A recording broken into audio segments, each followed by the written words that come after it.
Good afternoon, good evening, good morning, wherever you are, and welcome to NerdTube. It's a live stream today, and I'm here with my boys. We're talking Dark Side of the Ring, Season 3, Episode 5, Becoming Warrior. I'm here with a large motley crew. I think we've got another one as well joining us right now. All right.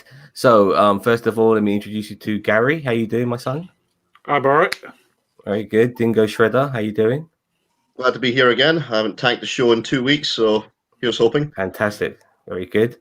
We've got Cousin Cheeto as well. How you doing? Wrestling Revolution, baby. Jericho. Hello, everyone. I'm just in awe. I feel like I'm living in history right now. And we have our resident stalker, our DDP himself, The Block. How you doing, my son? Can you hear us? You gonna put us on mute? No, we're just gonna look around his work. Yeah, he's been on mute. Yeah, and he's just kind of walking around. I would say. Well, let's try and focus on the show. It's in then, the stairwell. So, maybe he's giving us just a private message. Anyway, yeah. What's wrong with this guy? Earlier this week, Cousin Cheeto, Jericho, and Gary did a very good video talking about the A&E biography, and they're also going to be joined by Shredder and myself because we want to talk about that a little bit too and compare this to that. But overall, my overall feelings of this particular show is that I didn't necessarily get everything I wanted from it, and I'm not blaming the show for that. That's just my what I was initially feeling that I was going to get out of this show. I wanted to find out more about WCW and his time there. We got nothing of that. I wanted to maybe hear about Orlando Jordan. We got nothing of that. But we did get a lot from his first wife. So there was some additional information given to us that we never got from the A&E biography. So I'm going to start with you, Gary. How did you initially find the show? Hello there, Block. Very good. Put yourself on mute, mate. I'm going to put him on mute. I have to put you on mute, Block, for a sec. You're giving us a lot of feedback. Okay, so Gary, before we start doing a breakdown of the show, how did you initially find it?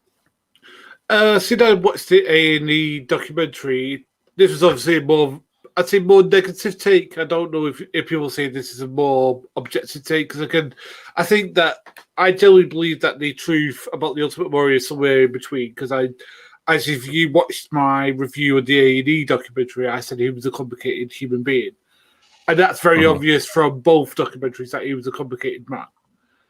I think that this doesn't go into a lot of things that the A&E documentary goes into, which is that his father left at a very young age, and he was raised by a single mother, and he was looking for that father figure thing. And I think that this doesn't go into that, and I think that's a shame, because I do think that lends into the way his personality develops. Now, maybe there's people who's going to disagree with that, but I generally think that is something that they don't touch upon, because I think they want to try and paint him as a horrible human being, and I don't think he was a horrible human being. I just think he was a person looking for a father figure, no matter who that figure was.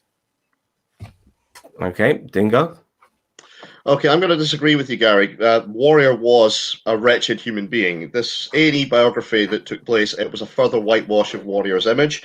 It was put forward really to cover the backsides of both Dana Warrior and WWE. And also, the timing was perfect. A&E decided to put this out deliberately before the Vice broadcast, because they knew this would have put people off, because people have already watched one documentary on Ultimate Warrior 1 week. They're not going to watch two the same week, unless you're a dedicated fan like we are.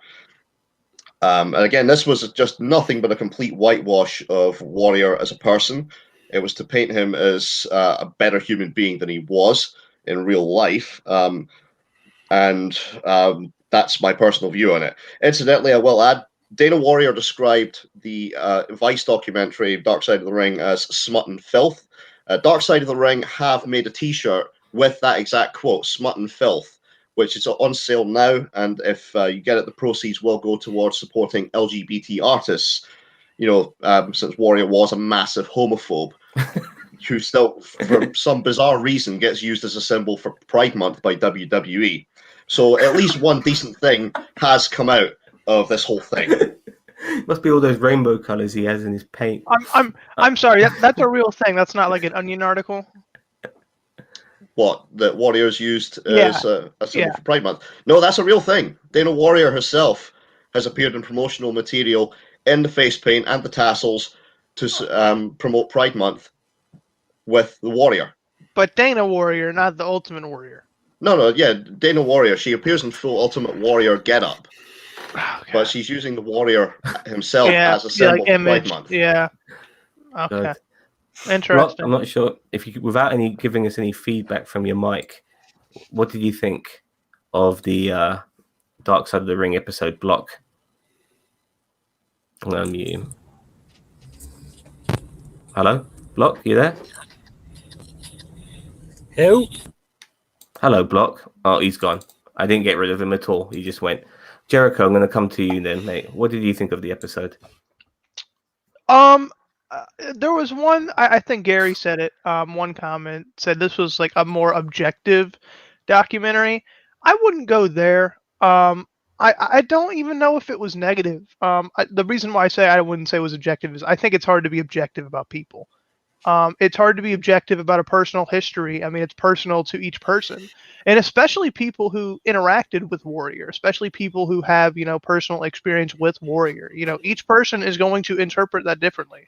Whether you be Vince McMahon and you got screwed by him, as far as, extorting you money wise, or you're, Jake the Snake Roberts, and I mean, you got screwed, as McMahon said, the unluckiest, what do you say, the unluckiest son of a bitch, or unluckiest human being like ever seen, or something like that, to that extent. But we'll get on with that. Yeah, that made me laugh so much. Yeah, but we'll get into that later. But I think that this was a more real documentary, is what I would say.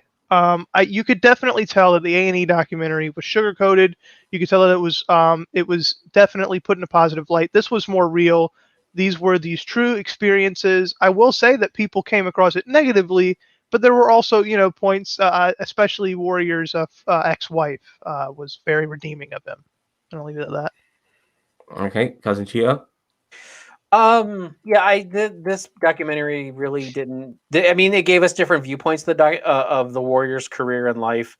Like we got, from the A&E, we got more of his second wife and from his kids and everything like that. And then with the Vice Dark Side of the Ring, we got more of a look at from his first wife and everything. I don't know. I mean, it doesn't really change my opinion too much. I know Shred says that he's a deplorable human being. I don't know. I mean, I know that he's a homophobe and everything like that. I mean, yeah. I mean, that's shitty person. I get it.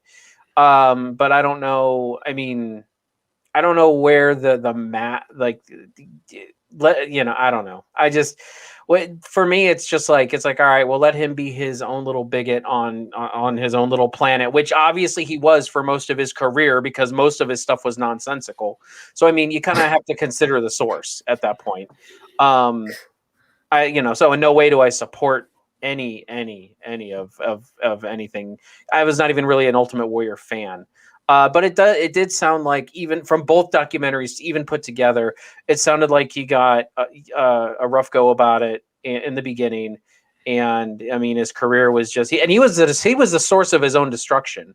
I mean, literally, the WWE DVD called "The Self-Destruction of the Ultimate Warrior" is kind of accurate toward talking about his career. I mean, he really does sabotage himself, with everything. So, but I mean, the documentaries as a whole, I mean, they were fine. Like, I learned a lot about the Warrior that I didn't know. And I mean, I didn't know a lot of the later in his life stuff. I knew he died right after he got inducted in the Hall of Fame, but I didn't know anything surrounding that, really. I just thought it was pretty crappy of the universe to, do that. But, as I said in my A&E review, it was good to see that he got some closure, and he was trying to be at least a better person in his later years. See, I can't even say that, because he was definitely saying bigoted things, but more, in hindsight, more of, after I've had a week to sit on it from the A&E documentary, I don't know. It's just unfortunate Bob, that we never got a chance to see this other version of Warrior that could have been. He died. We didn't get to see the full redemption arc. It was If cut there short. was if there was one, because the If guy's there so would have fucking- been, yeah. yeah. I mean, Shirley, you're dying to say something. You I never will know say, with them. sorry, I will say, I'll get into more of Warrior's statements a little later on in the broadcast. But before we get into the actual meat of the Vice documentary, I would like to point out that both documentaries suffered from an issue with lack of proper guests that were able to speak on the subject. Yeah. The Vice documentary had his ex-wife, Jim Cornette, and Jake Roberts. So they were really the three main And Jim Ross. guests. Jim Ross as well. Jim Ross as well. Sorry, I forgot about that. But the A&E one, literally there were no wrestlers who worked against Ultimate Warrior with the exception of Undertaker. And The Undertaker didn't even talk about his matches against Warrior. Undertaker spoke about Warrior blowing up at a kid in the airport. Yeah. And I think, unfortunately, the only guys who would really still be available are either under WWE contract, who didn't participate for one reason or another in the A&E version, or the only one who's not under contract to WWE, which is Jake Roberts. Did Sting ever run into him in WCW? Sting and Ultimate Warrior tagged once in WCW when he had his run in 1998. They never faced off against one another. Interesting. Okay.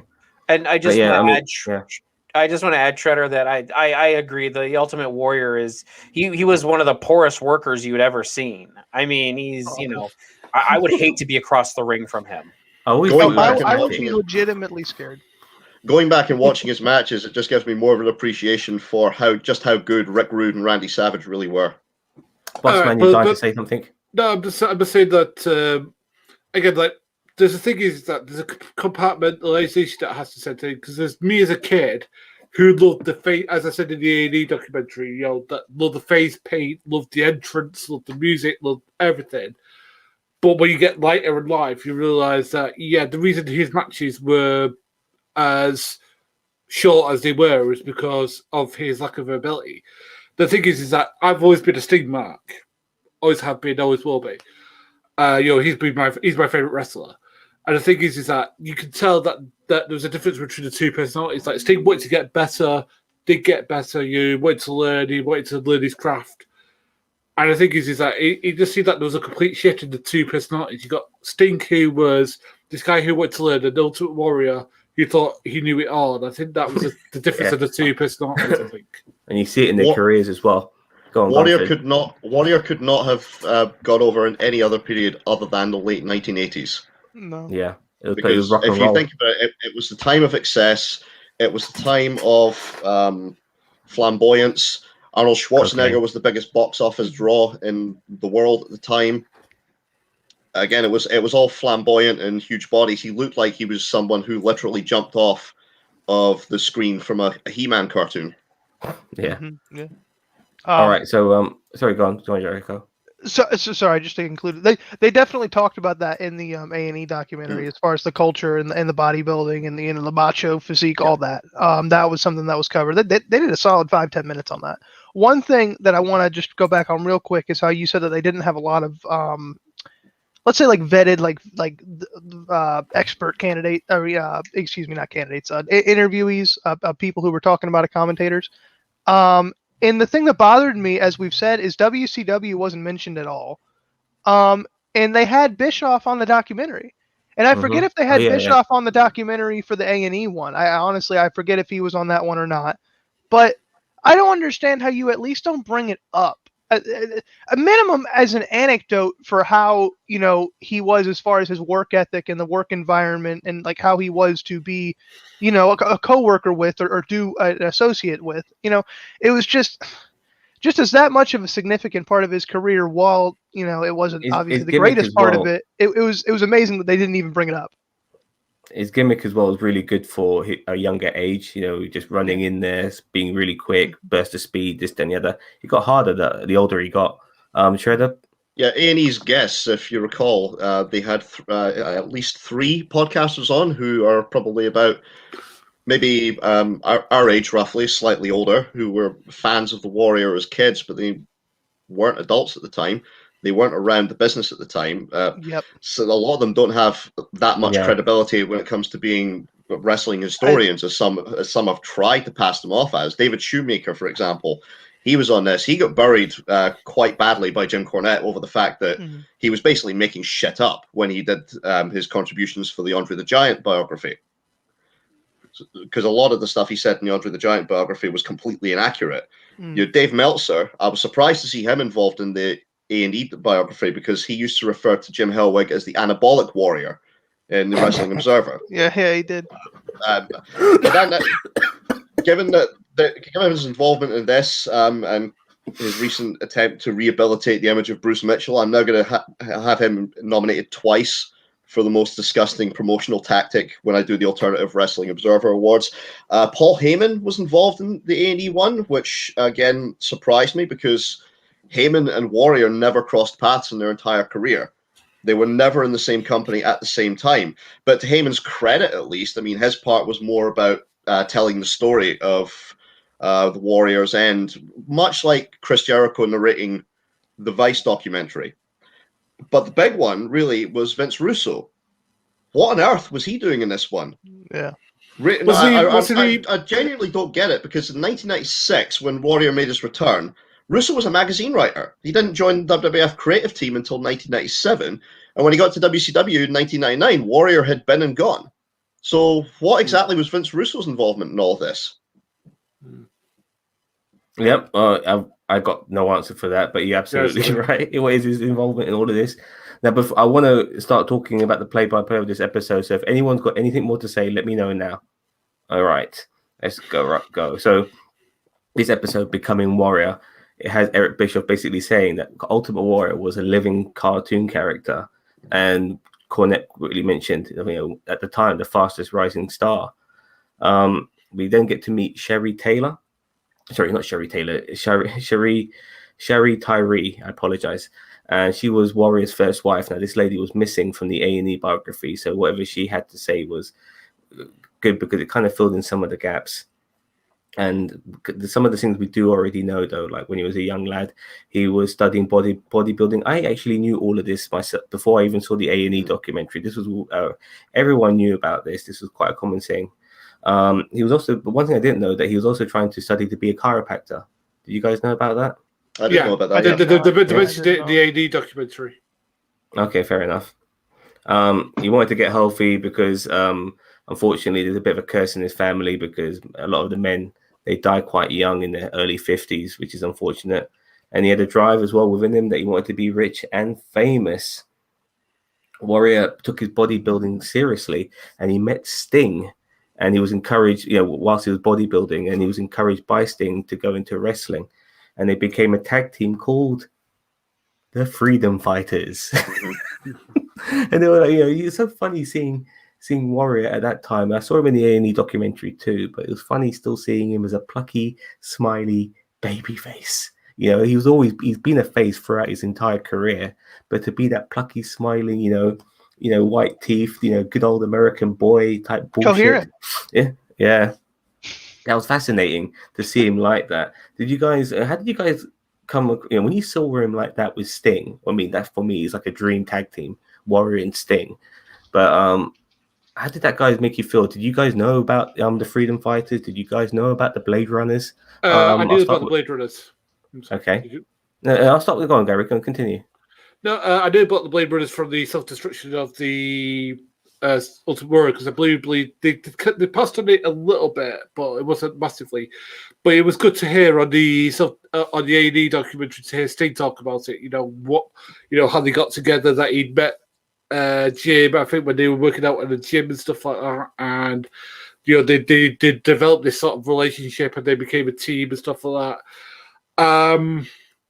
I thought it was very interesting because, again, like you could tell that the guy had great passion for what he did, and I mean for the bodybuilding. I don't mean for wrestling per se. Yeah, bodybuilding was definitely his passion. Yeah. And I you know what? There's part of me that respects that because something that you're passionate about, something that you want to do, I can understand. But the thing is, just because you're passionate about one thing doesn't mean you're going to be passionate about something that thing feeds into, like for example, wrestling. It's kind of crazy because that's the thing that got him his money. But I'll quickly, so if you don't mind, I'm going to move on to Dingo.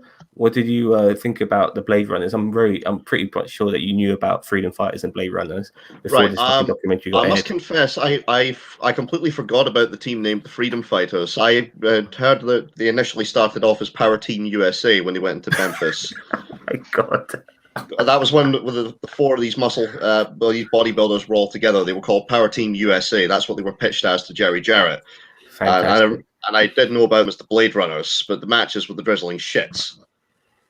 They were so bad that Memphis didn't have the ability to actually keep them and train them. They couldn't have these guys doing on the job training at the time. They went to work for Bill Watts, and that's when they became the Blade Runners. And that's when they really they became the Blade Runners in Memphis, but they really took off as the Blade Runners when they went to Mid-South with Bill Watts. Okay. Cousin Cheeto? I mean, yeah, I knew about Sting and Warrior as a tag team, but I mean, the tag team kind of makes sense. You know, they're both bigger guys. Back then, Sting was much bulkier than he was in his later WCW career. But yeah, they were obviously two green Rybacks running around. You know, I mean, like that's what they were. They were just two inexperienced jarheads, just wrestling, just trying to wrestle. And I mean, obviously in the documentary, they say Sting was more receptive to learning about the business, and Jim Hellwig was more not. Like, he was just, hey, I'm going to do this. I'm the biggest guy. I should win. And I should be the most popular because I'm the biggest. It's a little bit like how the Road Warriors got started. They were both bodybuilders and got picked up as pro wrestlers eventually. Yeah, and Animal's the more likable one compared to Hawk, and the same here with these two, in my opinion. Sting. I mean, I've seen Sting. He's a really likable guy. He's just it's no wonder that he was mainly a face throughout most of his career. He's just got that about him. And you look at Jim Hellwig, it's amazing that he never played the heel. He would have been a great fucking heel. I know he did. The only time he played the heel was in the Blade Runners. But outside of that, in his singles career, he was a face the whole time. And if you think about it, he should have turned heel. He would have been a fantastic heel. Anyway, Jericho, what do you know about the Blade Runners, my young Padawan? My God, I mean, I know nothing other than what the A&E documentary. The Freedom Fighters. Nothing other than what these documentaries told me. But like I was saying when I interrupted you when you were saying all the superlatives of these guys, Coherent was the one that stuck out to me, because you could actually understand what Jim Hellwig was saying, which is something that you couldn't for a lot of his career. I mean, that's what stood out to me. I mean, this was your run-of-the-mill, starting out wrestling tag team, starting out wrestling, film. And it wasn't nothing special. It wasn't nothing, they didn't stand out. Like Shredder said, they were two big guys who just squashed people, basically. Yep. Well, Jim Ross also mentioned that these guys were, even though Sting has ended up being one of the top 10 most popular, I would say, wrestlers of all time, most appreciated, respected. You would definitely put Sting in that bracket. So he became a good wrestler, but he wasn't at that time, neither him or Hellwig. And so they were sent around to different territories. And let me just remind myself what the name of this particular territory was. It was the IWF. Was that what it's called? UWF. UWF. It was formerly Mid-South under Bill Watts. And he went there, and that's when they became this is when they were no longer the Freedom Fighters. This is when they became the Blade Runners. But after that, Warrior had with ideas of grandeur. He wanted to be a singles guy. He felt maybe Sting was holding him back. And the reality is, if Sting thinks about it, it was Warrior holding him back, because fucking Sting had a great career, a long career, which is Warrior didn't have. But he left, went to WCCW. Is that right? World Championship. Yes. World Class Championship Wrestling. World Class Championship Wrestling. And what was the name of that referee, that booker? Because I forgot to write his name down. God, David Mitchell. David Mitchell? The old guy. I'm pretty sure that's what his name was. I'll look it up, but I'm almost certain it was David Mitchell. All right, we'll call him David Mitchell for now. But I think it was him who came up with the name Dingo Warrior. They kind of came up with it together that he wanted to be a warrior, but they had to give him a title with that warrior title, and like a rabid dog and stuff like that, called him Dingo Warrior. I'm surprised he never pretended to be Australian after calling himself the Dingo Warrior. They built it from Queens, New York. Yeah, I know, but I'm surprised he never pretended to be Australian. But maybe he couldn't do the accent. Who knows? But the Dingo Warrior. What do you think of that name? For those of us who are in England, how far is Queens, New York from where he actually is from in Indiana? I thought he was from Atlanta. That's from Indiana. Okay. All right. I have no idea. I think it's like Crosville, Indiana from the AD documentary. But it's just a name, isn't it? You had all types of people who, like, for fuck's sake, you've had Santino Marella, and he's not even Italian; he's bloody Canadian. The Road Warriors were from Minnesota, and they got billed as being from Chicago, Illinois. Yeah. So yeah. Anyway, but whilst he was in the World Championships, he was getting more egotistical because he was getting more popular, and then finally, he gets his invitation on June the 5th, 1987. To be part of the WWE, and Sherry tells us how he was absolutely ecstatic, but it did mean that he was going to be on the road a lot longer. He's going to be on the road for 25 days a month, and he did ask her to join him while he's on the road. She'll be joining him for 1 week, on the road with them. And at this particular time, while he was in the WWE, he had to refine his gimmick. And so he was doing little things like shaking the fucking ropes, running into the ring, that entrance music, all of that, Then we go. So before I pass it on, it also mentions like his incoherent fucking promos, like, welcome to the parts unknown with the Ultimate Warrior. I mean, I'm saying it coherently. You guys can fucking understand what I'm saying. I couldn't understand what the fuck he was saying, and when they were showing some of the promos he cut, I didn't understand anything that was coming out of his mouth, and I was laughing my ass off. What did you guys think of all of that shit when he finally joined the WWE? Him creating his gimmick and him not being able to make a coherent promo. I'll start with you, Cheeto. You muted. When you unmute, you mute. Muted. He's still muted. Sorry. Okay. No, I was trying to get back to it. I'm sorry. I was looking something up. Yeah. So, I mean, you gotta.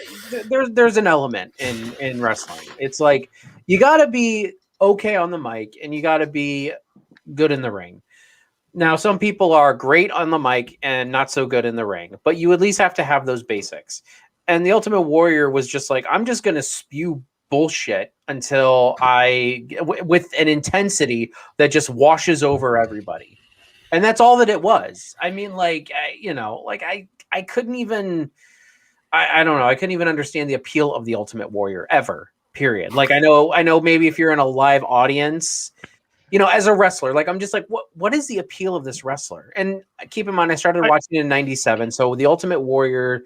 Well, 96, 97. The Ultimate Warrior was done and pretty much done at that point. So it's like I was looking at it in hindsight. So maybe, live, during the events or whatever. Yeah, it probably was an adrenaline rush and everybody like lost their freaking minds. But for me, it was like this guy was like, why? Why? I think it was more just that era. I mean, especially who they were marketing to. They're marketing to kids.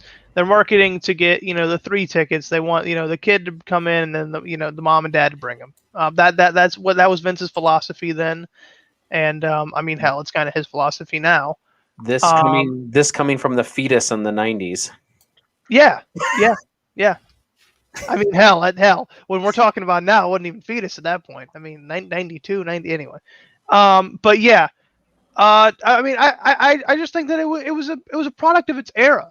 Like Bischoff said during the documentary, it was a product of a small, I don't know the exact terms, but basically a small microcosm in time. And I mean that's what they were looking for. Also that was David Manning was the booker's name that I got wrong. It wasn't Mitchell's Manning. No problem. I just want to say, Jericho, somebody who watched him as a kid, I fucking ate that shit up. Yeah, I bet. I hear that music. Dun, dun, dun, dun, dun, and you see him running down there, a million miles per hour, just beating the fuck out of everyone. So just making like bish bash. There you go, my son. Get the fuck out of there. He did have a couple of great matches. Like his match with Macho Man Randy Savage at WrestleMania 7 was pretty good. Like the storytelling in that match. I you got a weird look on your face, Fred. I'm always looking at you, mate. No, I agree with you. The Randy Savage match was excellent. Yeah, it was really good. Good storytelling. Nice ending with Savage, becoming the Macho Man again and reuniting with Miss Elizabeth and all of that shit. But there were some interesting moments. The match against Hogan was absolutely shit. By the way, it was absolutely shit. But it did end pretty well. But him just creating his gimmick and all of that sort of stuff, I found that very fascinating. But I never really saw that stage of the Warrior. I kind of started watching wrestling in 1989. That's when I started watching. It's a long time ago, over 30 years. The refining into the Ultimate Warrior was actually the product of Vince McMahon. Apparently, it was Vince who came up with the name The Ultimate Warrior because he came in as the Dingo Warrior to the WWF.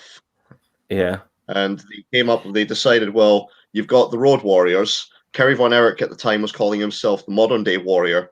So they came up with the idea to call Jim Hellwig the Ultimate Warrior. Yeah. And which was pretty cool. It just rolls off your tongue, doesn't it? Gary, what did you think of the beginning of the Ultimate Warrior when it came to refining his gimmick and his promos? I mean, his promos fit his otherworldly persona. Like, I mean, as I said, my favorite promo of his of all time, and this has never been beaten as part of what in the actual hell promos, has been the one where he said he was going to take control of Hulk Hogan's plane and fly into WrestleMania. It is just like perfection for what in the actual hell is this guy going on about. He's going, I want you to assume the controls, Hulk Hogan. Shove that control into a nosedive, Hulk Hogan. And very soon you'll be in hats unknown. It's just brilliant. It's just like, what in the actual hell was going on in this guy's mind? Well, yeah, I just love that. And I think Stone Cold put this into the best one. It fitted the Ultimate Warrior's character.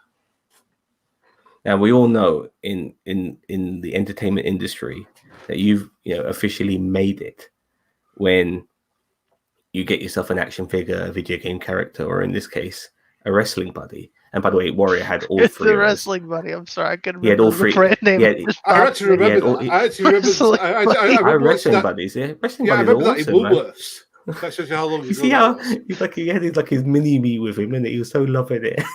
And he loved it. No, and that was the thing that got me is he fucking. You can see these pictures. He liked that shit. You can tell in his eyes. He's like, "Oh yeah, you see that? That's me." Like he was loving that. I had a Jake the Snake Roberts one. Like my parents didn't we had no idea about wrestling. But like Jake my parents got me a Jake the Snake Roberts one. I think that's why I hate snakes nowadays. Fair enough. Well, he's now making money, but he's also pissing people off.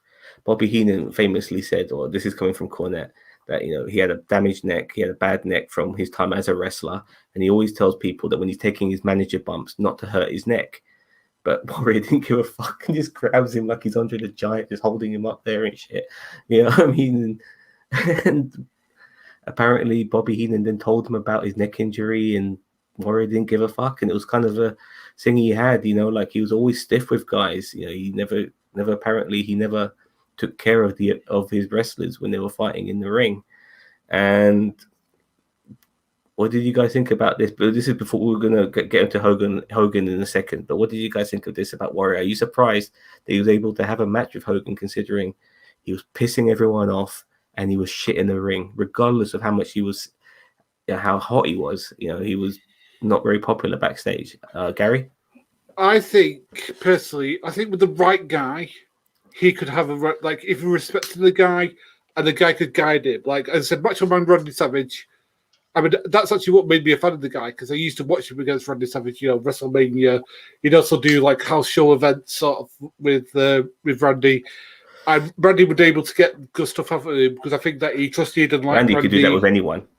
Yeah, but I think that they had a very close connection because when Randy passed, Warrior did like a video which was a really touching tribute to him, to say, you know, Randy would always, you know, take his time out, you know, to help me and stuff like that. And I think Rick Maybe Rude, they were a bit birds of a feather, maybe, because they were both a bit, woo, you know what I mean? So, I plus that yeah. Hulk Hogan, whatever positives and negatives you can say about the guy knew how to work to a degree. You know, he's not the best worker in the entire world, but he knows how to go from A to B pretty well and not hurt you when he's doing it, and to talk you through different things. And again, like with the right guy, he could do that. But I just think that a lot of times he thought he knew better, as I said before.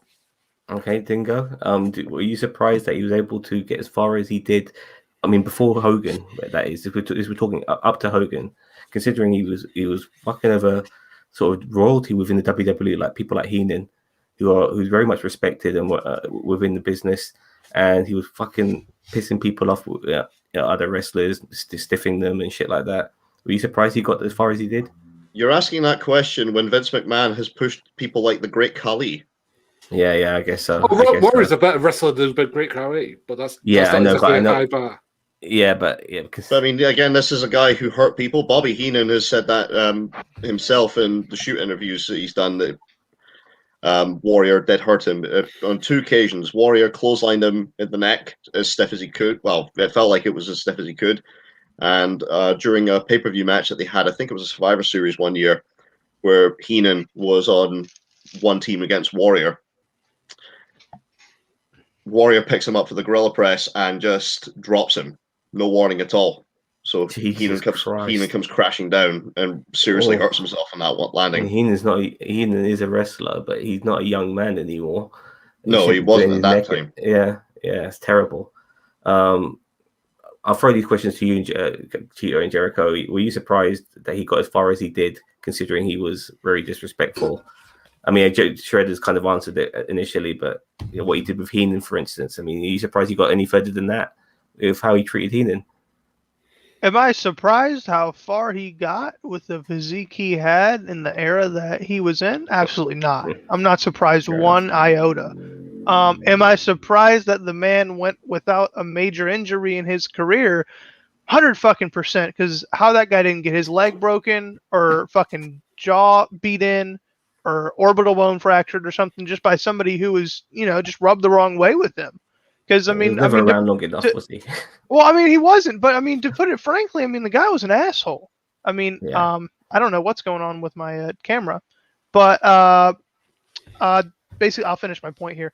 Jake the Snake Roberts said, even like 20 years later at the WWE Hall of Fame, he wanted to punch Warrior in the face with a roll of quarters. So, I mean, I think that just shows, the way that he went across on people.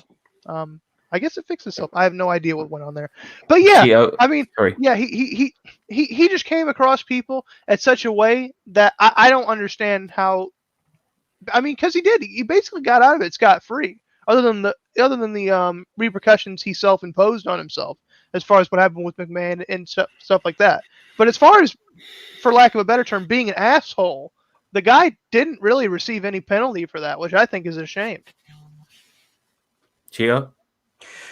I mean, I agree with Jericho. Like with the physique he had and what they were looking for at that point in WWF history, that doesn't surprise me at all. Now, and I agree also is like, since he didn't take care of his opponents in the ring, I'm surprised that he didn't get. Now, keep in mind, it's not like he had really strenuous matches and long matches where someone didn't have to take care of him. I mean, basically everybody had to carry him in any match.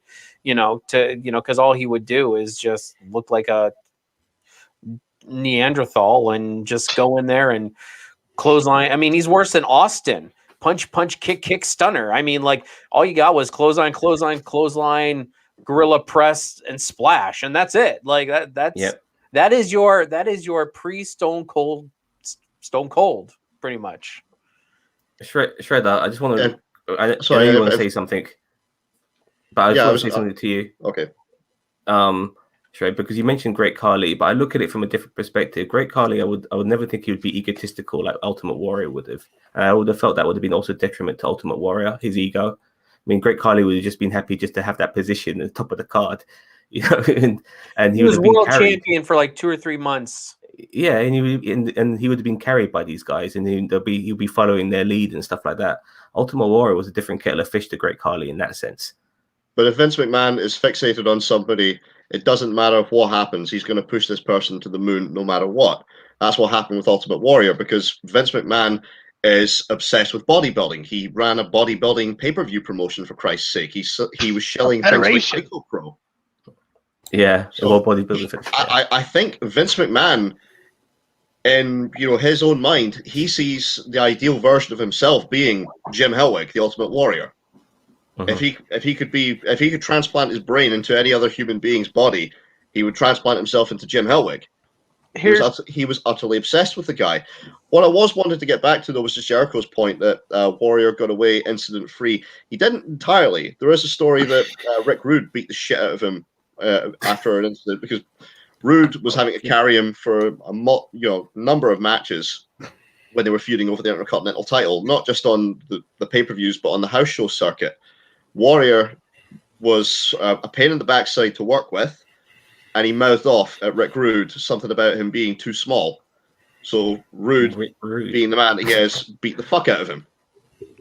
Yeah, I don't doubt that Rick Rude did it. I kind of meant more like significantly. I mean, like I'm sure Rude beat the shit out of him, but I'm also sure like Warrior was able to work the next night if he was working. I mean, like we're talking like a pulled hamstring or something yeah, like that. Yeah, I'm talking well, like an injury. Yeah, Warrior has gone on record on one of his video shoots that he used to do for his YouTube channel, talking about how he tore his bicep right off of the bone.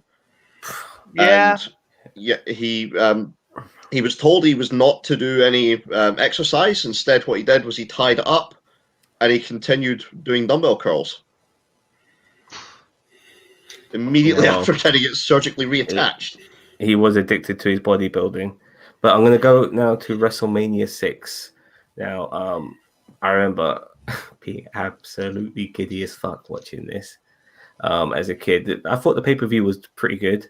It had some decent matches in there. The only thing I can remember back in that pay-per-view now, other than the Warrior Hogan match, is the squash match by the Hart Foundation against the Bolsheviks. That was just so quick. It was like it came out of nowhere. But other than that, I can't really remember too many of the other matches. But this was the match of the pay-per-view: Hulk Hogan versus Ultimate Warrior. And at this particular time, and this is funny because this is a different view from A&E now. A&E said that Hogan felt like he was getting replaced and stuff like that. But in this particular version on the dark side, apparently Vince thought that Hogan's been at the top too long, and apparently Hogan wanted a break as well. Before things got a bit too stale. So there was a difference there. Hogan gets a clean pin done on him, and the only one in 10 years, which is unbelievable when you think of it. He's only lost clean once in 10 years, in that 10-year time frame, which is unbelievable. And Sherry then said that 2 months after his win, he was no longer Jim Hellwig anymore. He was full on Ultimate Warrior, and he was on the road a lot more. And she called up his hotel, heard girls' voices in the background, realized he was sleeping around, found his day planner, or some people would call it a diary. And he would see a list of names of all the girls he's been banging in all the towns, all around town and stuff like that. And Sherry said Sherry was concerned because it's not necessarily about the girls who he's sleeping with, it's about the girls who want to take her spot as his wife, like who wants to live the dream and stuff like that. So Warrior had it. He's been given the fucking WWE championship and he's now fucking up his life. He's like sleeping around. I mean, someone like him, he's going to have tail thrown at him left, right, and center. He's the top guy in the WWE and he looks a fucking $1 million. Of course he's going to have tail thrown at him, but he still threw his life away after all this shit. And he started getting a bit egotistical. What do you guys think of all of this? Him winning first of all, him winning the belt. Do you guys know about this? How did you feel about this? And then him sleeping around the way he did, having a day planner and shit like that. I'll start with you, Jericho. I mean, I'm not gonna lie. I don't really know the history of WWE, like pre-Attitude Era, really. So I mean, I didn't know that. I mean, I know he beat Hogan. I didn't know it was at WrestleMania 6. I didn't know any of this. Obviously, I didn't know personally about his, his personal life, his relationship with his wife. But I mean, it's just unfortunate. I would like to think that I'm not the type of person that would be unfaithful to their wife. And I can also imagine that's just got to be devastating for those women. But I also understand, I mean, how tempting that can be. I mean, as we saw in the documentary, the man literally had a date planner, like a little planner book, like an agenda. But instead of, his work schedule, it was, oh, okay, I got Francine and, San Fran. I got Justine and Phoenix. I got, you know what I mean? It's like, good God, he's got dates. He's got towns. He's got That fucking girls. Mambo number 5. Yeah, that's what I'm saying. I mean, it's Lou Bega right here. He's in living color. As much as it is comical, it is tragic as far as their personal life, and it's just a shitty situation overall. This is what happens, unfortunately, when you're married to a very handsome person who's on the road a lot. I mean, he's going to get tempted. It's very unfortunate. Shredder, what do you think of all of that? I'm not surprised. I mean, the boys have traditionally had books, as Jericho said, where they would have the list of ring rats for each particular town. A certain rat for each town. Jake Roberts used to. He was in Beyond the Mat, and he talked about how the road screwed up his sex life because he could get whatever he wanted any night, to the point where he was doing so much it eventually became boring. So I've never heard of that. That's an unusual way of looking at it. Yeah, well, the way he described it was when he was on the road. I mean, he could get sometimes 2 at a time, then 2 at a time toys, there's no 2 at a chase. time, and I'll just watch. And then when comes time that he actually gets home to his wife, the motivation is just not there. Yeah, that makes sense. That totally makes sense. But cousin Chia, sorry.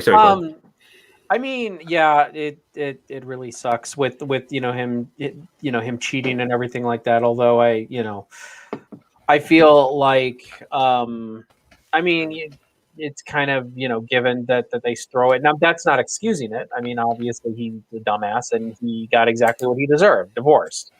So I mean, I'm glad that she didn't just hang on because of the celebrity and everything like that. I'm glad she made this stand and did it. And it's actually, and I know I'm skipping a little bit ahead, but it's actually very telling. At the end, they were friends, and he even came back and he apologized. Later on in life, and he said, "Look, I sucked as a husband. I sucked as this, that, and the other." So I'm glad that it all worked out in the long run. And sometimes it takes that to get to where you need to be. Him winning the title. I mean, come on, Bill Goldberg all over again. I mean, he comes in, power slam. Batista, yeah. I don't even think that. At least I thought it was very similar. Really? Similar, 5 years in the business and then a champion. But I think Batista kept it together a bit better than Warrior did. But I mean, good God, I understand your opinion, but I really do. I think that's apples to oranges to compare Batista to likes of Goldberg and Ultimate Warrior. I mean, Batista, not Goldberg, Batista, just Warrior. I mean, okay, then especially so. I mean, at least Batista went through developmental. He went through a shitty gimmick as the Deacon came into his own. I think that's putting Batista's legacy in a very poor light. I understand what you're saying. Learning the business. No, I would definitely compare Goldberg and Warrior, because I mean, look at it. They come in through squash. He comes in through squash. Yeah, no, I would compare them. Yes. And then Warrior gets the IC title. Hey, look, Bill Goldberg, he got the United States title, and then he squashes more people, and then he gets the world title. It's almost a parallel. Yeah, I agree. Go on, Can I say something? Yes, please. I disagree totally with what Cheetle says. I would never compare the Ultimate Warrior to Goldberg. Goldberg was a very talented guy. Like he had more than 4 offensive moves that I can name. He had the punch, the spear, and the jackhammer. No, I could name more. All right, power slam. I was just gonna say pump handle slam. No, he used to like power slam people. He used to suplex people. He used to the suplex into the jackhammer, maybe. No, he actually used to suplex Dude, people. No, but I you're think the stretching thing on is, this one. his matches were usually short. I think Warrior had longer matches than Goldberg ever had. No. Yeah. Well, he did like towards the middle of his career when he used to work with people like Regal and people like that. He had longer matches, like with Raven and people like that. But I would say that, yeah, I think that Ultimate Warrior's title win was just the beginning of them, because for a few reasons, namely that he had no heels to work with, because I think most of the heels Hogan had already beat, so he'd already beaten Andre, he'd already beaten Rude, he'd already beaten I'm trying to think of who else. He'd already beaten, Roddy Piper, and he'd already beaten everybody you could think of. So there wasn't really anybody new for Warrior to get over. He just was looking like Hulk Hogan light. And I think that, as you would say then, his personal life was going down the tubes because, when you're the WWE champ, that raises your profile even more, that every person wants to rip your clothes off. And there's going to come the right woman at the right time, and then the cavalcade goes down from there. And I think that also it changes his attitude a lot, that he started to think of himself on the same sort of level as Hulk Hogan, and I think that's what led to his firing. We're going to get to all of that, Shredder. You dying to say something? Warrior's problem with his title reign was twofold. One was the fact that he was too inflexible. And what I mean by that is Hulk Hogan, when he was the champion, his job in the ring was he would sell until he finally hulks up and makes the big comeback. Warrior, he wasn't selling. It was a case of he was just coming in, he was squashing his opponents, and he was looking like Superman. So there was nothing really emotional to invest in there. And as Bossman said, the opponents that Warrior had afterwards were retreads. The only guy in the company at the time, if I remember correctly, who neither Hogan or Warrior had beaten was Earthquake. But Earthquake was fed to Hogan for his first loss. Whereas Warrior was having to, he was working with Mr. Perfect, he was working with Ted DiBiase, who he'd already beaten. He was working against Rick Rude. The storyline was there that Rick Rude had been the one guy that handed Warrior his one big loss, which was when he took the IC title at WrestleMania 5.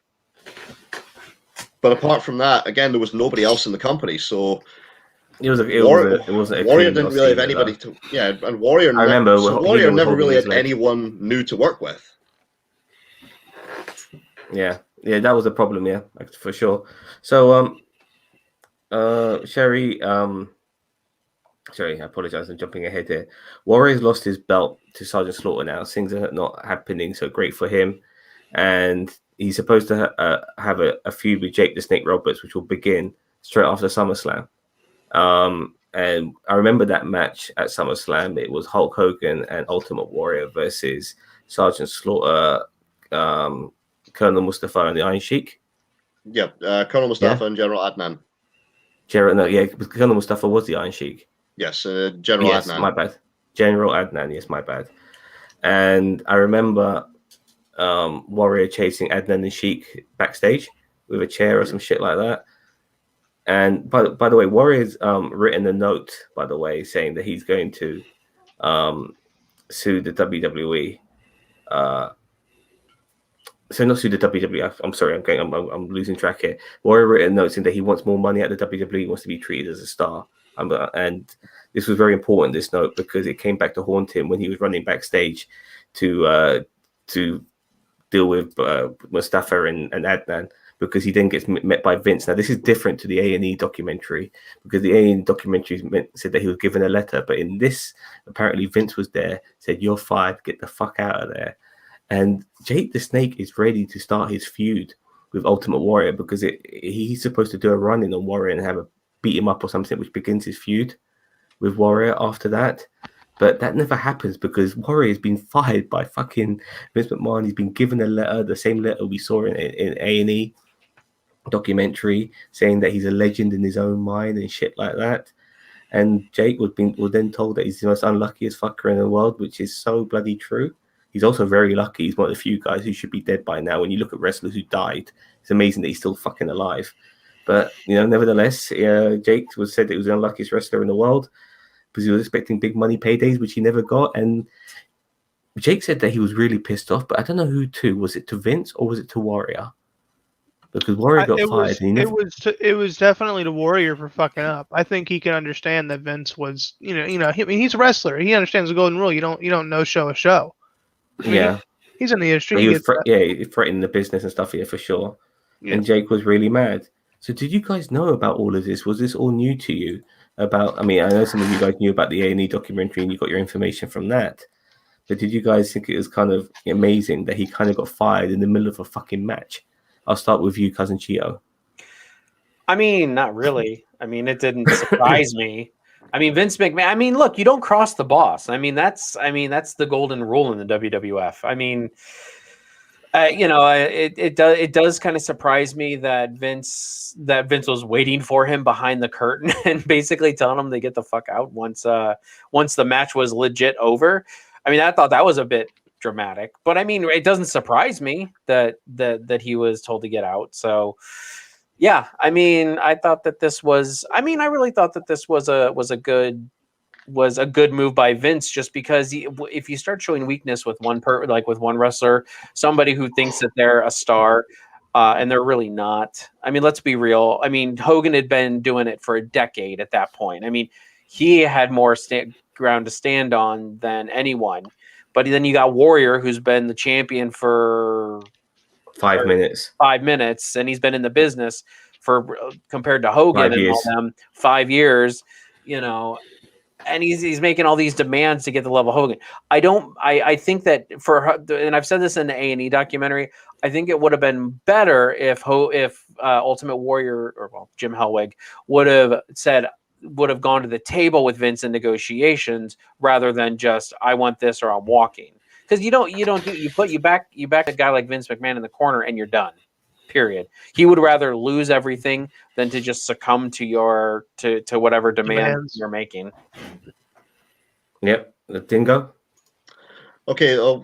What Vice didn't pick up on was that this letter from Warrior came after he was made to do this apology video after he blew up at a kid in the airport. He had a falling out with Vince McMahon because Warrior thought he'd done nothing wrong. That up.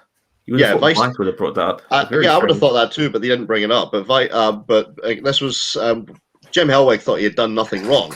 He thought he was perfectly fine. Speaking to a kid the way he did, who was connected to WWE through his family. But yeah, Vince McMahon, he had no choice. He acquiesced initially to Warrior's demands because he was following the old philosophy of get the match in the ring. Warrior was threatening to no-show unless he got $550,000 more for his WrestleMania 7 payoff, which, I'll be honest, no, he didn't deserve that much because he wasn't the main event. He wasn't, yes, the WrestleMania 7 match with Randy Savage was a big draw, but it wasn't the main event. It wasn't the WWF title match. In fact, neither match was a big draw. They had to move WrestleMania to a smaller arena that year. Mm-hmm. Yeah. Gary? I can understand him wanting more money. I can understand that. But I don't think this was the right venue to do that. Because again, like the one rule in wrestling, as far as I know, one cardinal rule is you never threaten to no show or do not throw show. Because the thing is that people advertise you and stuff like that. So I think I can understand Vince's standard, but I understand where the Warriors coming from as well. Because when you've been the champion and you're a certain level, you want to be paid like it. And I can understand that. But again, like you got to understand that Hulk Hogan had been built over like 8 or 10 years or something, whereas he'd only just come in. So I can understand it that way. Okay, Jericho? I mean, yeah. I mean, it's just Warrior's just such a fucking. He really is. He's so hard to. I mean, you can evaluate him as far as his in-ring stuff, but it's hard for me to evaluate him just because I didn't see him at the time. Fair enough. I feel like a lot of his stuff. Were you surprised he was fired? He was fired in the middle of a match. Well, Vince didn't fire him. Not really. No, I'm not really fired at all. I mean, I thought that's how I interpreted him. Is that well, actually, I'm sorry. Shredder's right. He suspended him, right? Like no fewer than 90 days, that kind of thing. He suspended him. Warrior wanted out of his contract, but Vince wasn't prepared to let him go because he had him tied up until I think mid '93. Mm-hmm. Okay, but you know what I mean. Like we never saw him wrestle again until '96, so that's Oh fine. no, you saw him wrestle again after that. You He did? came back. He came back in WrestleMania 8. He did? Yeah, he saved Hogan at the end of WrestleMania 8 okay. because Hogan was going away. I vaguely remember any of that. Mm-hmm. Anyway, yeah, let's. Sorry, I'm not surprised that I mean, like we all said, you can't cross Vince McMahon. I give him a little bit of a benefit of the doubt, not knowing that at that time. I think it's a bit of a revisionist history. You know, we can see in hindsight, you know, the type of guy that Vince is. But yeah, just feel really sorry for Jake Roberts because he got fucked. So it's now 1996, and Hogan's in WCW, and Vince decides to get the Warrior back to boost ratings. Well, you're kind of skipping over 1992 and his return and his firing eventually from the WWF. Go on, please remind me. 1992, as I said, well, as it's already been mentioned, he came back at the end of WrestleMania 8 because Hogan was going away to do movies. Mm-hmm. So they brought back the Ultimate Warrior to be the top star. The intention was to put the WWF title back on him. And they had the match at SummerSlam in Wembley against Randy Savage, which Warrior won, but by countout, so he didn't win the title. Yeah. 1992, though, was the height of the steroid investigation into Vince McMahon. And Warrior got busted along with Davey Boy Smith. What happened was Warrior was getting human growth hormone from a doctor in Europe through Davey Boy. His package got intercepted. He got an empty box delivered to him, and he thought nothing of it. But then it came out that the doctor that he'd been buying the HGH from got busted, and that the feds were the ones who intercepted the package that was going to Warrior. So at that point, Vince McMahon, because he was under intense scrutiny, he fired both Davey and the Ultimate Warrior. You couldn't have these guys around if they were taking supplement. If they were taking this kind of supplement.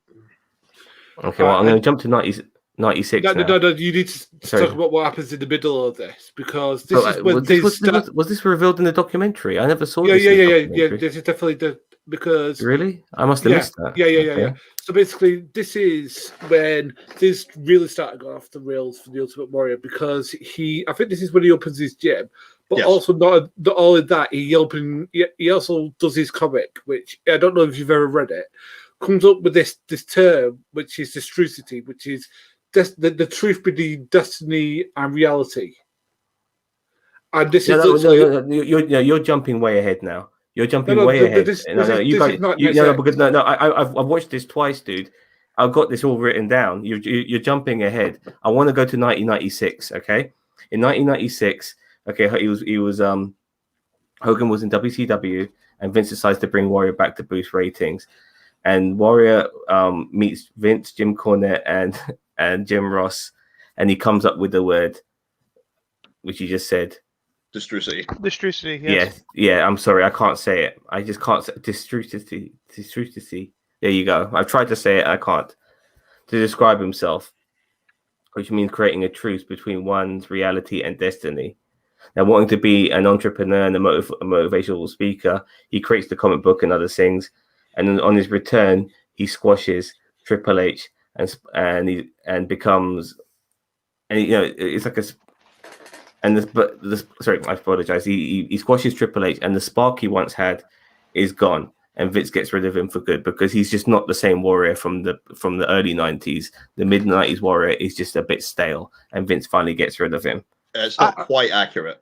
I'm sorry. I was speed writing this shit down as I was having to watch it. If you understand what I mean. Go on, Jericho. I want to pass this on to Bossman, but go on, Jericho. Yeah, no, just quick. I just wanted to reiterate, he did not just squash Triple H. He's just straight up fucking disrespected Triple H. I mean, just the way that he took his finisher. If you haven't seen the match, literally Triple H gives him a pedigree, and he does worse than oh God, was it Austin Aries versus Morrison for the TNA title? I mean, about as bad as that. He takes the move, gets immediately up, looks him right in the face. Obviously, all Triple H can do is like look and awe and sell it, but yeah, just complete disrespect, and it shows you how well he treated his peers. Go ahead, Bossman. I was going to say, because what happened was that he started to no-show some shows, and I think that around this time, his father, I think they talk about this in the A&E documentary as well, that again, there's some argument about whether his father actually passed away, because he had some problems with it. Now, the thing that pisses me off is telling other people how they should feel about their father picking up. Now, again, some people have good relationships with their dad, some people have bad relationships with their dad. It's still your dad. It's still somebody, especially with him and the way the A&E points it out that he had this problem with real dominant figures in his life, that, he wanted that relationship with his father and never got it. But Jim Cornette says that isn't true. But I think Jim Cornette, how do I say this nicely, is not telling the exact truth. I think that this is where, because he had that problem with his father when he was young, that they caused those issues. No, that's not entirely accurate, boss man. Warrior started no-showing events before the death of his father. This is when they started to prorate his contract. So he was basically told that you're going to get paid based on how many days you actually turn up. Mm-hmm. That's why Grill.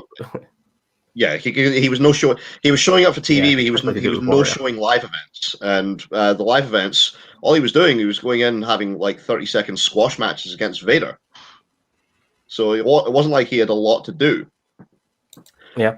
Apparently, what happened with the big dispute is a couple of days. As I said, he started no-showing a few days before his father passed away. It was Bruce Pritchard who apparently said that he had not had a good relationship with his father. He couldn't care less if his dad had died. But Warrior then came back and said, if to make this right, if you buy 1 million of my comic books at $1 a piece, then we can work things out. He was also apparently annoyed because Warrior, he had this slogan. I wish I could remember what the hell it was off the top of my head, but the WWE at some big media event had put that on the side of one of their booths, and he got pissed that they used this copyrighted phrase. Oh, they did own everything, didn't they? Not quite in everything. Not in everything. Okay, fair enough. Well, Warrior a few years later finally opens. He's no longer with the WWE, and he opens up a gym and he sees his ex-wife Sherry again, and they're both dating other people, but they're on good terms with each other. They're friends. But Jim decides to end their relationship, even as friends, forever, never seeing her again. But he does apologize to Sherry for all the shit he did to her in the past, and wish maybe things would have been better. But because they're both in new relationships now, being friends is just not a good thing. So he ends it. Did you guys shed a tear over that shit? I'll start with you, Cousin Cheeto. I mean, it was good to see kind of the the closure that he got there. I don't remember why they said. Did they say why he closed the door on that first? No, he had to, because he was his ex-wife, and being friends was always going to be a troublesome thing for their spouses. They had both gotten remarried, and since they were former partners, they didn't want it to be conflicting with their current relationships. What she said, that she just got pregnant, I think, and he thought it would be too much of a strain on whatever from what she was saying. Okay, well, I mean, yeah, I'm sure that added to it. Yeah, for sure. Yeah. So I mean, but it was good that they in the long run they figured things out, and I mean they at least had peace with it. That's really all I got to say about that. Yeah, Jericho.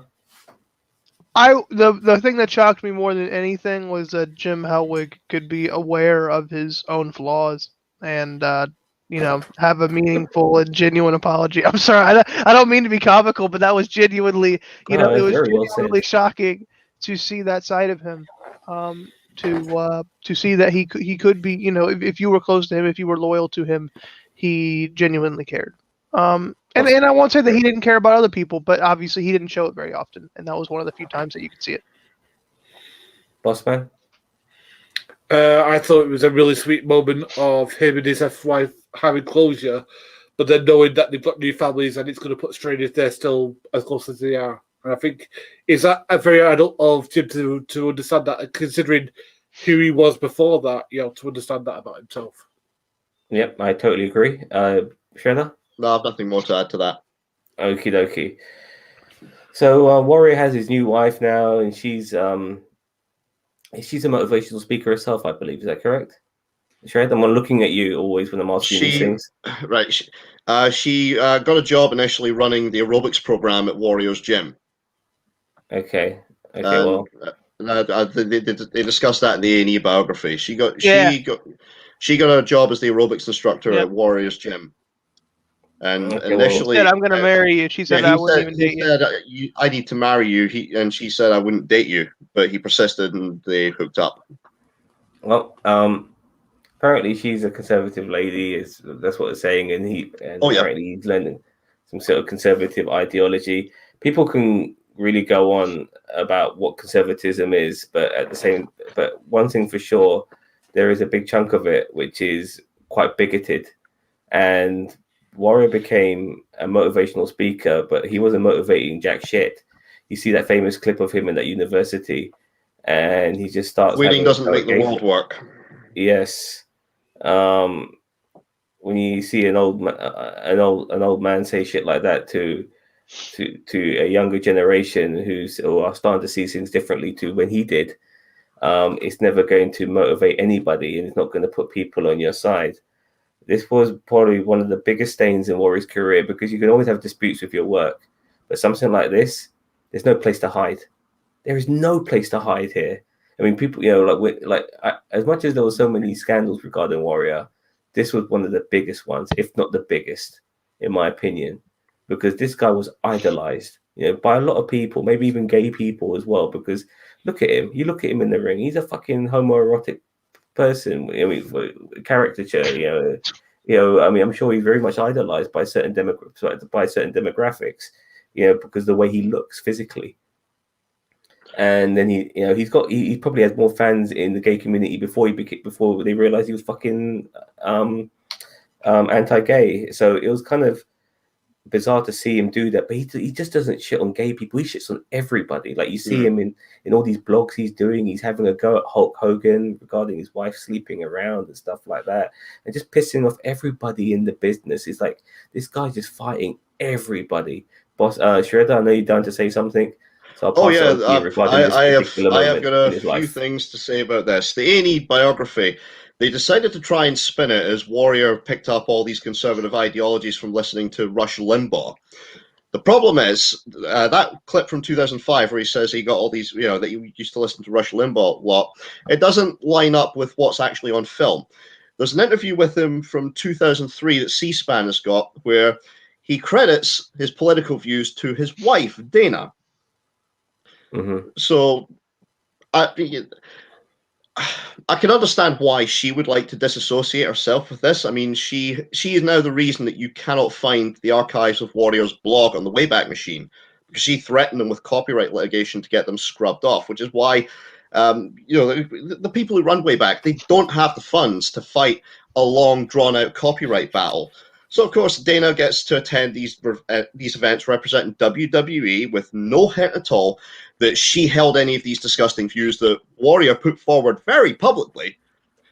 I mean, Warrior put stuff out that he was proud that his kids would have been getting taught this way. He said that his young daughter had come up to him and said that liberals were the reason that the world was as screwed up as it was. And he also intended to make sure that they knew the truth growing up about homosexuals. And again, it wasn't just gay people he targeted, because there was the quoting doesn't make the world go round. He gloated about the death of Heath Ledger, saying that it was good for his kid that he died because Heath Ledger portrayed a gay character in Brokeback Mountain. He was glad Heath Ledger died. He made a statement. He made a statement gloating about Bobby Heenan having cancer, which is more ironic, the fact that he was involved, his image is used for the Susan G. Komen Foundation, or that the Warrior Award was given to a cancer survivor. He treated Make-A-Wish kids like something he would scrape off the bottom of his shoe, and yet here's two kids who have been battling illness, one who got it posthumously, and one who is still around. I think Jarius JJ is still around. They got the Warrior Award when Warrior couldn't give a toss about Make-A-Wish kids or kids with disease.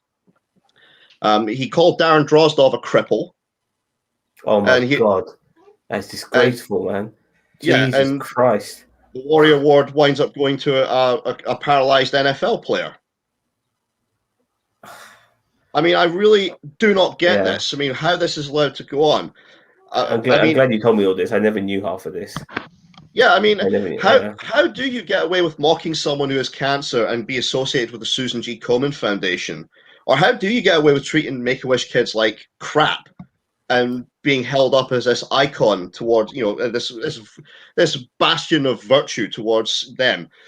How do you get away with calling one of your peers, a pro wrestler, a cripple who's been paralyzed through no fault of his own, an accident in the ring? How do you get away with that and then have your name associated with a paralyzed NFL player? I mean, Jesus Christ, right? All these statements were public. Hulk Hogan's N-word rant, which, everybody rightfully condemned it. But remember, that was a private sex tape. That was in the sex tape that got leaked to Gawker. This was a private conversation he was having with somebody. So how, when Warrior put all these statements out, including things like, what was one of the things he said? He said that one American life is worth more than the entire population of Iraq. He's targeted. He's gone after poor black people in New Orleans. He's lambasted Martin Luther King. Yeah, I know about that. He's also gone after Native Americans. How the hell is this guy held up as as beacon of virtue? No, I agree. When you say it all like that, I'm glad you spilled all that out, because people need to know what this person's about as much as he was idolized, and I was one of those people who did as a kid. He's a terrible human being. Cousin Cheeto, please. I mean, I agree. I didn't know 90% of what you just said, because A, it wasn't in the documentary besides the one or two spots. And B, I don't know the Ultimate Warrior's personal life too well. So it's like, I mean, I knew that he had very conservative views, but I didn't know, 90% of what you just said. And if they would have had that stuff in the documentary, it would have had a totally different spin on both the A&E one and the Vice one for me, because as I said, I was kind of in the dark on that one. Gary? But the thing is that people can change their views and change their stances on things. The thing is that what annoyed me was that it was Jim Cornette saying it when he's a racist piece of shit.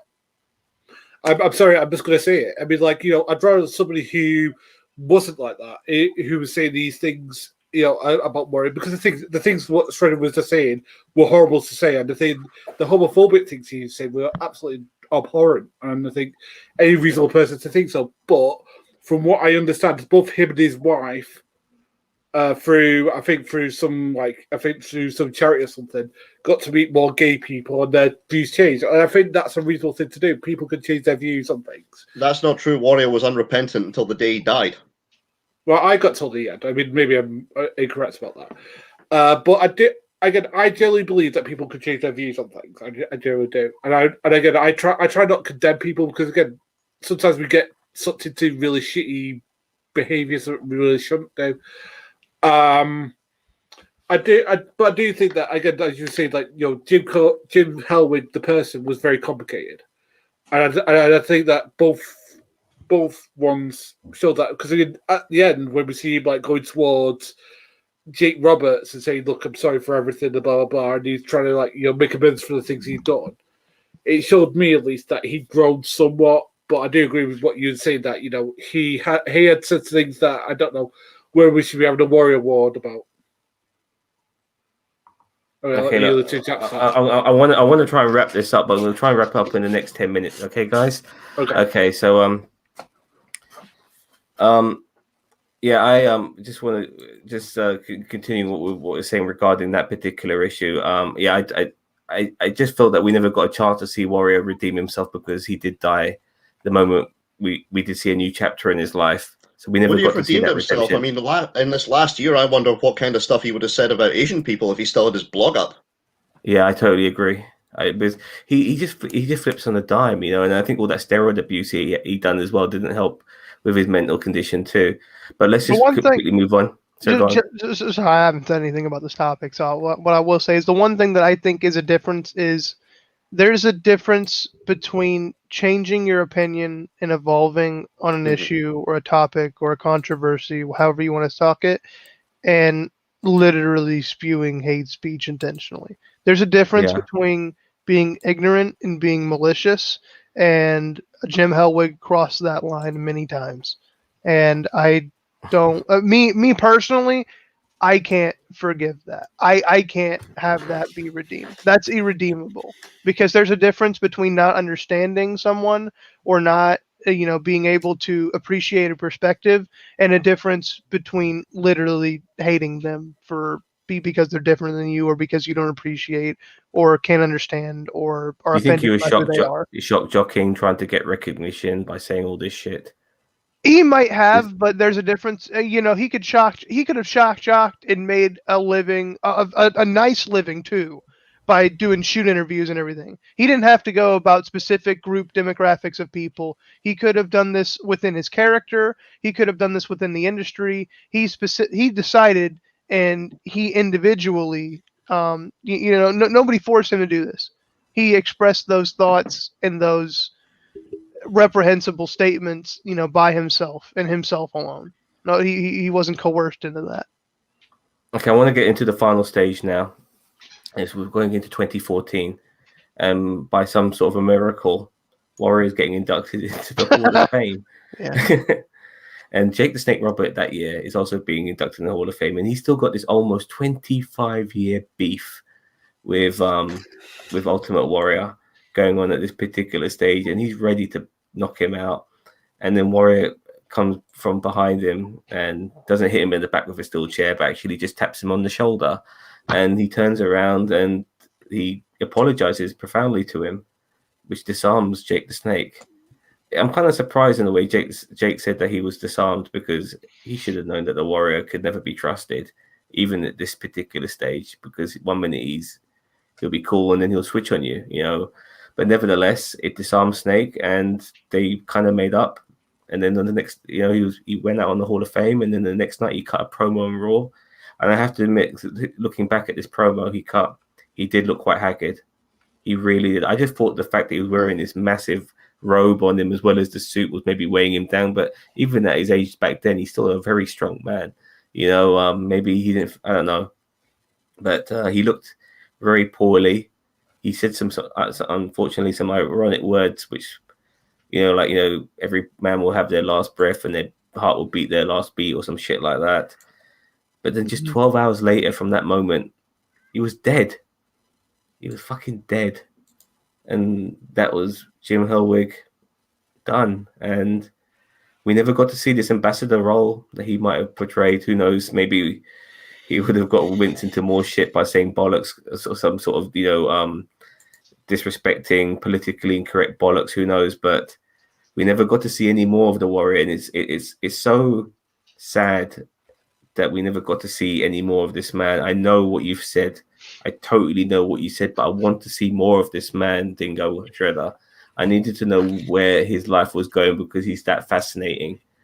Somebody I've watched since I was a kid, somebody who's had a roller coaster of a life, more chances than you could possibly believe. Given everything on the silver platter, don't get me wrong, he did earn it to a degree by building his body the way it was. Not many people can do that. But once he got his body like that, opportunity after opportunity, and he just kept throwing it away. The guy's so fucking lucky to get where he did in this industry, considering he had no fucking talent. It was a fascinating, if not sad, ending to his life. At the moment that he had his redemption with the WWE, it was over. How did you guys feel about it? How did you guys feel about his death when it happened? And I'm sure a lot of us can all remember this. I'll start with you, Jericho. Obviously, I'm not glad that he died when he did. I don't wish anybody an untimely death. But I do feel it was good that we didn't get to see this. How should we say, this ambassador phase? Because let's just say if the Fabulous Moolah can get canceled, and after just an award, not even working for them and endorsing, like the company and stuff. how I mean, what's the over under on how many months it would take for some newspaper to make a hit piece, and Warrior would have to be fired because of all these statements that he made. I don't feel like that would have ended well, and as unfortunate as it is, as far as his legacy, it was almost the perfect timing for him to die because he couldn't tarnish his legacy anymore, and he got to end it on that final note. On a high note, yeah, I agree. Yeah. And I mean, obviously, it's tragic that he died. I mean, the guy had young kids, teenage girls. It's awful. I feel terrible for them. But as far as for WWE to exploit his legacy and for his personal history and his personal legacy, it couldn't have been better timing for him. Obviously, sad as it may be, but that's what I will think of it as. I will think of it as, obviously Warrior getting closure, but really taking advantage of an opportunity to kind of, I won't say whitewash his legacy, but definitely, definitely dim the darker parts of it. Put a bow at the end of it, I guess. Yeah, absolutely. Yeah. Bookend it. Yeah, put a bow Yeah. on it. However you want to say it. Gary, when you found out he died and all of that, I thought it was really sad because I watched that that speech that he gave at Raw, where it was like, every man's heart beats his last beat, every lung breath, and I thought, like, and then when I found out that he died, literally, I think he was only like a couple of days later. I think it was maybe like a week later, maybe even if not even less. So was it like the next day? I can't even remember. It was the next day. Day after Raw, he died. Yeah, so it's just really sad because I genuinely believe, and maybe someone's going to disagree with this, that he had come to some sort of peace and that he'd changed as a person, because everyone was saying that, he seemed more calmer, he was much more, it just seemed like he was much more level-headed, and I think that his children had, chilled him out, because again, I've spoken to loads of people and they said the one thing that chilled him out was fatherhood, because it chills you all out, and I think that's the main thing. But yeah, it's really sad because considering that he had young kids, as everyone else has said. Shred? I was shocked when it happened because obviously of how close it was to his induction into the Hall of Fame. I mean, you couldn't have written this like a movie.